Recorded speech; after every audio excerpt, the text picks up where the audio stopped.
Lakukan terus kebaikan yang sampai bisa lakukan. Jangan berhenti cuma karena cemoohan orang.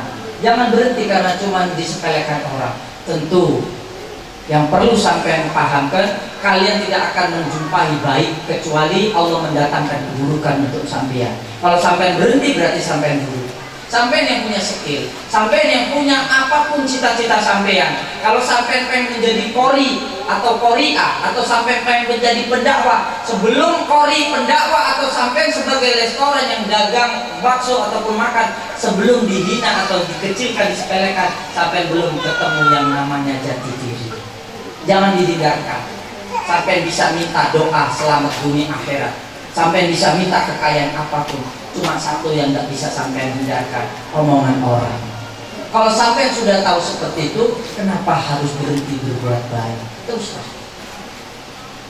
Maka Imam Abu Qasim Junaidi al-Baghdadi pernah berkata, kalau sampai sudah melakukan kebaikan, kalau sampai menemukan keburukan, maka berkatalah pada diri, sungguh Allah sedang meminjam raganya untuk menguji kualitas kebaikanku. Maka janganlah pernah berhenti berbuat baik.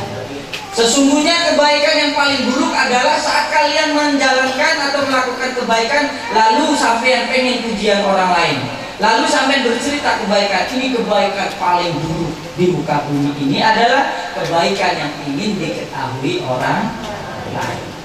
Lantas bagaimana saya tetap riak pamer, tetap saja berbuat baik, tapi mulut jangan sampai berkata, mulut jangan sampai bercerita agar sampai nampak baik. Siapa saja yang menceritakan kebaikan agar orang tahu dirimu siapa, maka hanya itu yang kamu dapatkan. Maka Allah akan mendatangkan 10 bala, 10 kebencian yang bersilir berganti untuk membencimu. Maka ingat, saat kalian pengen minta pujian, saat kalian bercerita tentang kebaikan sampean, pengen disanjung, maka sampean tanamkan dalam hati. Kalau ada satu orang yang memuji saya karena saya bercerita tentang saya baik, maka ingatlah Allah akan mendatangkan 10 orang yang buruk untuk kalian. Nauzubillah. Maka yang perlu sampean perhatikan anak-anak saya, terus berbuat baik. Perhatikan saudaramu, tetanggamu, keluargamu. Kalaupun saudaramu, keluargamu, tetanggamu itu orang-orang yang tidak punya, bantulah mereka sekalipun kalian sedang susah. Jangan pernah memperhitungkan soal dunia. Kalau kalian ada satu bungkus nasi, kalian sedang kelaparan, ada saudaramu yang lapar, beri kepada mereka. Ini memang sangat sulit, tapi hari itu malaikat berdoa kepada Allah, kalian disumpahkan tidak akan pernah kelaparan. Paham ya? Marilah belas kasih kepada siapa saja, hidup kita akan penuh kasih sayang. Perhatikan saudaramu yang miskin-miskin atau yang saudaramu yang kurang mampu. Kalau mereka datang di rumah, jangan kalian olok. Ini datang cuma hanya minta uang, ini datang hanya cuma minta beras. Janganlah saudara, sambut mereka, karena di situ ada doanya Kanjeng Nabi. Kanjeng Nabi berdoa, ya Allah kumpulkan aku bersama orang-orang yang miskin yang bersyukur kepadamu.